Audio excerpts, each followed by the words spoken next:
मधुबन के बाबा, मधुबन के बाबा मुरली वाले, आपका क्या कहना, आपका क्या कहना। ओम शांति। आज 15 दिसंबर 2022 के साकार मधुर महावाक्य हैं। आज मीठे मीठे बाप दादा बोले, मीठे बच्चे, तुम्हें लौकिक अलौकिक परिवार से तोड़ निभाना है, लेकिन किसी में भी मोह नहीं रखना है, मोह जीत बनना है। बाबा ने कहा कि तुम्हें लौकिक अलौकिक परिवार से तोड़ निभाना है, लेकिन किसी से भी मोह नहीं रखना है, मोह जीत बनना है।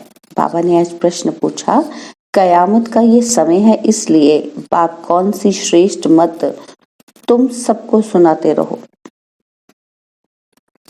तो बाबा ने कहा कि बाप की श्रेष्ठ मत सुनाओ कि क़यामत के पहले अपने पापों का हिसाब किताब चुकतू कर लो।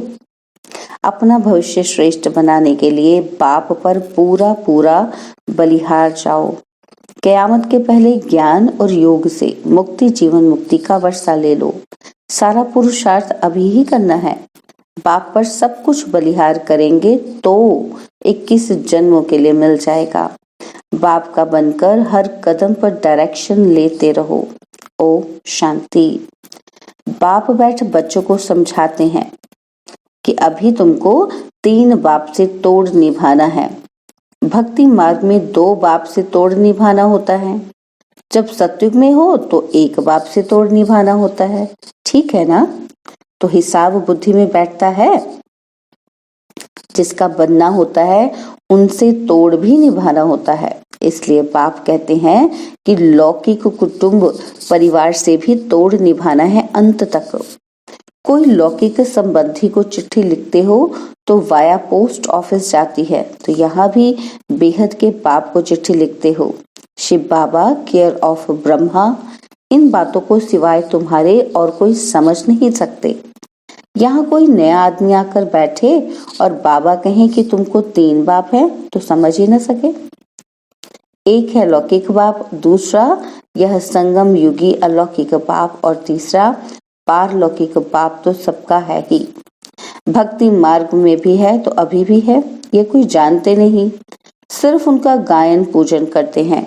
तुम बच्चे तीनों ही बाप की जीवन कहानी जानते हो। कितनी बातें समझानी पड़ती हैं। सत्युग में सब सदगति में है, सुखी ही सुखी हैं। सभी सुख धाम शांति धाम में है। रावण राज्य में सभी दुखी हैं। देवताएं वाम मार्ग में जाते हैं तो गिरने लग पड़ते हैं। दिखलाते हैं सोने की द्वारिका पानी के नीचे चली गई। यह चक्र फिरता रहता है। नई ऊपर में आएगी तो पुरानी फिर नीचे चली जाएगी। फिर सत्युग नीचे जाएगा तो कलयुग ऊपर आ जाएगा। फिर सत्युग ऊपर कब आएगा? 5000 वर्ष बाद। और बच्चों की बुद्धि में ये सारा नॉलेज आ गया है। नॉलेज तो सहज है, सिर्फ योग की मेहनत करनी पड़ती है। कोई जास्ती याद करते हैं, कोई थोड़ा याद करते हैं। तो माता पिता बच्चों को समझाते हैं कि लौकिक संबंधियों से भी तोड़ निभाना है। आज नहीं तो कल उन्हों की भी बुद्धि में बैठेगा। देखेंगे ये तो ठीक है, एक बाप को याद करना है। कोई भी साधु संत गुरु आदि को याद नहीं करना है। याद चैतन्य को भी करते हैं तो जड़ को भी करते हैं। सत्युग में कोई में भी मोह नहीं रहता, वहां मोह जीत रहते हैं, और यहाँ सब में मोह रहता है। फर्क है ना? तो ड्रामा में हर एक युग की रस्म रिवाज अपनी अपनी है।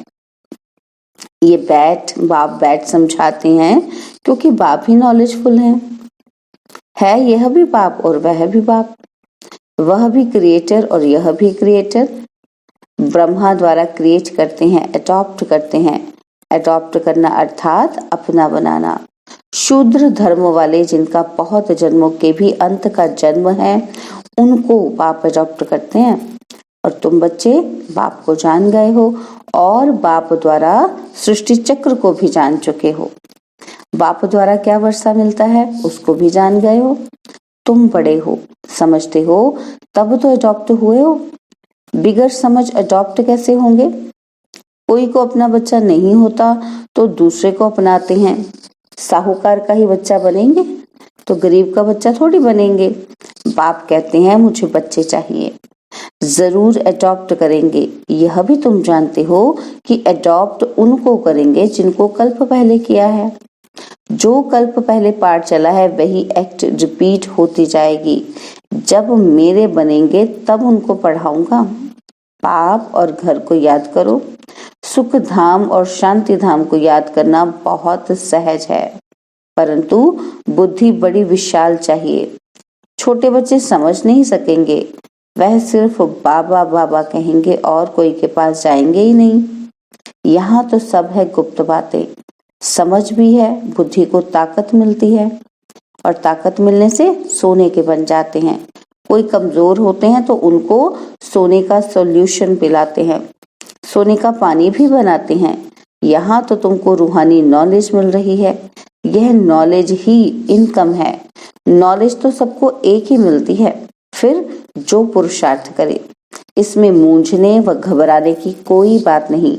सिर्फ बाबा का बनना है, बाबा के वर्षे को याद करना है। सारा दिन तो निरंतर याद नहीं कर सकेंगे, धंधा आदि भी करना है। कोई को तो धंधा आदि भी नहीं है, फिर भी याद नहीं कर सकते। जब तक कर्मातीत अवस्था नहीं हुई है, पुरुषार्थ करते रहना है। वह वायुमंडल दिखाई पड़ेगा, समझेंगे अभी बहुत समय नजदीक आता जाता है। जब बहुत दुख आएगा तो फिर भगवान को याद करते रहेंगे। मौत सामने दिखाई पड़ेगा और तुम्हारे में भी सबको अपनी अवस्था का मालूम पड़ जाएगा कि हमारी कमाई कम है। योग होगा तो आत्मा से खाद निकलती जाएगी। फिर बाबा भी बुद्धि का ताला ढीला करेंगे। मनुष्य बीमारी में ईश्वर को याद करते डर रहता है। सब उनको याद कराते हैं कि राम कहो, राम कहो।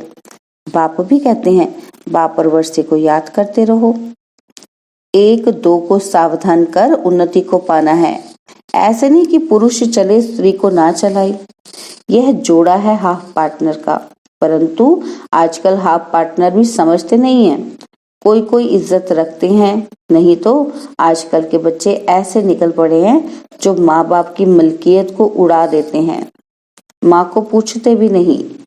वहां तो ये सब बातें होती ही नहीं, कभी दुख ही नहीं होता। और यहाँ पहले पहले दुख ही मिलता है। सगाई की और लगी काम कटारी। देवियों को तलवार आदि दिखाते हैं, वास्तव में ये है ज्ञान के अलंकार। सुदर्शन चक्र भी देवताओं को नहीं है, यह तुम ब्राह्मणों के हैं। गदा भी तुम्हारी निशानी है। ज्ञान की गदा से तुम माया पर जीत पाते हो। बाकी वहां ऐसी चीजों की दरकार नहीं रहती, वहां बड़ी मौज से रहते हैं। तपस्या करने की भी दरकार नहीं, वह तो तपस्या का फल है। सूक्ष्म वतन में है फरिश्ते और वह है फरिश्तों की दुनिया। यहाँ फरिश्ते नहीं रहते, देवताओं को देवता कहेंगे, वह है फरिश्ते और यहाँ है मनुष्य। सभी का अलग अलग सेक्शन है। सत्युग में देवताएं राज्य करते हैं, वह है चौकी दुनिया। और सूक्ष्म वतन में है मूवी दुनिया। दुनिया भी तीन है, मूल वतन, सूक्ष्म वतन और स्थूल वतन। तीन लोग कहते हैं ना, और तुम्हारी बुद्धि में यह प्रैक्टिकल में है। मनुष्य तो सुनी सुनाई पर चलते हैं, तुम अच्छी रीति जानते हो क्या कि यह दुनिया का चक्र कैसे फिरता है? तीनों लोगों को जानते हो, सिवाय बाप के आदि मध्य अंत का राज कोई बता ही नहीं सकते। कोई भी त्रिकालदर्शी है ही नहीं। ये थोड़ी कोई जानते हैं कि मूल वतन में आत्माएं कहाँ कैसे रहती हैं। तुम जानते हो कि वहां आत्माओं का झाड़ है, वहां से नंबरवार आते हैं। हम सब आत्माएं बच्चे शिव बाबा की माला हैं, जैसे सिजरा बनाते हैं। क्रिश्चियन लोग भी झाड़ बनाते हैं, खुशी मनाते हैं, क्राइस्ट का बर्थडे मनाते हैं। अभी तुम किसका बर्थडे मनाएंगे? मनुष्य को यह पता ही नहीं कि हमारा धर्म स्थापक कौन है, और सभी धर्म स्थापन करने वालों का हिसाब किताब निकालते हैं। देवी देवता धर्म किसने स्थापन किया ये किसी को पता ही नहीं। बाप बैठ समझाते हैं, मेजॉरिटी माताओं की है, शक्तियों का मान बढ़ाना चाहिए। ऐसे नहीं कि हमको देह अभिमान आ जाए। कि हम होशियार हैं? नहीं, फिर भी मान रखना है माता का। नाम ही है ब्रह्मा कुमारी विश्वविद्यालय। ज्ञान का कलश माताओं के सिर पर रखते हैं, वह तीखी हैं। सरस्वती के हाथ में सितार दी है। श्री कृष्ण और सरस्वती के कनेक्शन का भी पता नहीं है। सरस्वती ब्रह्मा की बेटी है, यह भी किसी को मुश्किल पता होगा। हर एक बात अच्छी रीति समझाई जाती है। बाप ने समझाया है कि इस ज्ञान योग के सिवाय कोई भी मुक्ति, जीवन मुक्ति पा नहीं सकते। और सब तो ये पढ़ेंगे भी नहीं। हर एक को अपना हिसाब किताब चुकता करना है। पाप का दंड तो मिलता ही है। दुनिया वाले ये नहीं समझते कि अब क़यामत का समय है। तुम्हारा सब पापों का हिसाब किताब चुकता होता है। भविष्य के लिए इतना जमा करना है जो आधा कल्प चल सके। सारा पुरुषार्थ अभी करना है। बाप कहते हैं सब कुछ बलिहार कर दो तो उनका फल 21 जन्म के लिए मिल जाएगा। गरीब झट सौदा कर सकते हैं, जिनके पास लाख करोड़ हैं बुद्धि में बैठ ही न सके। बाप कुछ लेते नहीं है, कहते हैं तुम ट्रस्टी होकर संभालो, श्रीमत पर तुम चलो, मैं तो जीता हूँ। कोई जीते जी भी ट्रस्ट में देते हैं। समझते हैं अचानक मर जाऊं तो झगड़ा पड़ जाएगा। बाबा भी जीते जी बैठा है, कहते हैं बाप का बन डायरेक्शन लो, यह करूं व ना करूं। बाबा राय देंगे भल ये करो। हर एक की अवस्था पर मदार है। कोई विल भी कर लेते हैं। मोह भी बहुतों में है, जो अपने पांव पर होगा उनको भी दे देंगे। बाप के पास कोई चालाक भी है, बच्चों को बांटकर बाकी अपने लिए रखते हैं। बस हम उनसे चलते हैं, ऐसे भी करते हैं। यह तो बेहद का पाप है। हर एक बच्चे को जानते हैं, ड्रामा को भी जानते हैं, समझते हैं इनमें पैसे की दरकार नहीं है। उस मिलिट्री पर गवर्नमेंट का बहुत खर्चा होता है, तुम्हारा खर्चा कुछ भी नहीं। रात दिन का फर्क है। तुम जानते हो ये सारी मिल्कियत आदि खत्म हो जाने वाली है। हमको धनी ही नहीं सतो प्रधान चाहिए। अभी तो तमो प्रधान है। लक्ष्मी का आवाहन करते हैं तो सारे घर की सफाई करते हैं। शुद्ध घर में देवी आए। बाबा ने समझाया है कि देवताएं इस धरती पर पैर नहीं रखते, वह सिर्फ साक्षात्कार कराते हैं। साक्षात्कार में पैर थोड़ी धरनी पर होते हैं। मीरा भी ध्यान में देखती थी, यहाँ कोई देवता आ ना सके। देवताएं सतयुग में होते हैं, कलयुग में फिर उनके अगेंस्ट है। देवताओं और असुरों की लड़ाई है नहीं, वास्तव में ये है माया से लड़ाई। योग बल से माया पर जीत पहनाने वाला सर्व का सदगति दाता एक बाप है। पहले पहले है ही रुद्रमाला। वहां इस माला को कोई जानते ही नहीं। तुम संगम पर ही जानते हो कि ब्राह्मणों की माला तो बन न सके। पीछे है फिर विष्णु की माला। ये सब है डिटेल की बातें। कोई कहते हैं कि हमें धारणा नहीं होती। अच्छा, कोई हर्जा नहीं है। बाप को याद करना तो सहज है ना। तुम बाप को कैसे भूलते हो? जिस बाप से स्वर्ग का वर्षा मिलता है, जबरदस्त आमदनी है, फिर भी माया बुद्धि का योग हटा देती है। साजन जो श्रृंगार कराए महारानी बनाते हैं, ऐसे साजन को भूल जाते हैं। आधा कल्प माया का राज्य चलता है और अभी तुम माया पर जीत पाकर जगत जीत बनते हो। ये सारी दुनिया कैसे चलती है तुम आदि से अंत तक जानते हो। नाटक देखकर आते हैं, उससे मालूम पड़ता है पिछाड़ी में अब ये सीन होगी। इसमें ऐसे नहीं है। तुम जानते हो सेकंड बाय सेकंड जो चलता है सो ड्रामा। ड्रामा के पट्टे पर मजबूत रहना है। जो कुछ हो जाता है ड्रामा। नाराज होने की कोई बात ही नहीं। कोई ने शरीर छोड़ा, उनको जाए अपना पार्ट बजाना है। एक शरीर छोड़ दूसरा लिया। तुम्हारी बुद्धि में ये स्वरदर्शन चक्र फिरता रहना चाहिए। तुमको शंख ध्वनि करनी है, बाप का परिचय देना है। हाथ में चित्र हो कि यह लक्ष्मी नारायण भारत के मालिक थे। अभी कलयुग है, फिर बाप आया है राज्य भाग्य देने। हम ब्रह्मा कुमार कुमारी पढ़ रहे हैं, दादे से वर्षा ले रहे हैं। तुमको भी लेना तो है, लो। ये है तुम्हारा निमंत्रण। फिर बहुत आएंगे, वृद्धि होती जाएगी। शिव जयंती पर भी अच्छा ही आवाज होगा। अच्छा, मीठे मीठे सिकिलदे बच्चों प्रति माता पिता बाप दादा का याद प्यार और गुड मॉर्निंग। रूहानी बाप की रूहानी बच्चों को नमस्ते।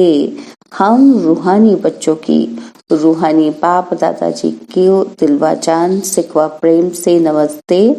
ओम शांति। प्यारे बाबा, मीठे बाबा, मेरे बाबा, शुक्रिया बाबा, शुक्रिया बाबा, शुक्रिया बाबा।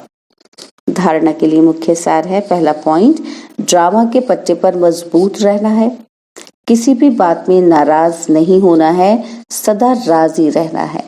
और सेकंड पॉइंट है, एक दो को सावधान कर उन्नति को पाना है, धंधा आदि करते भी बाप की याद में रहने का पुरुषार्थ करना है।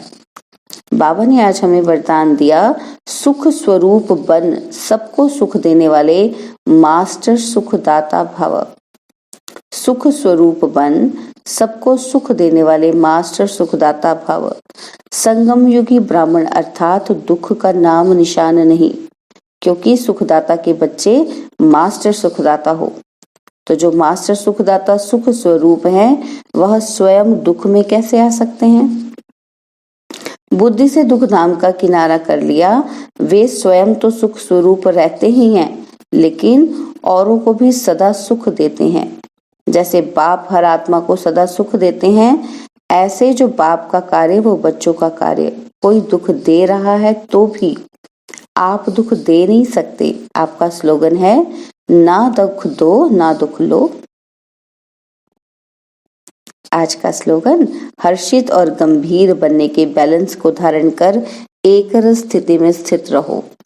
हर्षित और गंभीर बनने के बैलेंस को धारण कर एक रस स्थिति में स्थित रहो। ओम शांति। और अब यह एक बहुत अच्छी वीडियो भी जरूर देखें।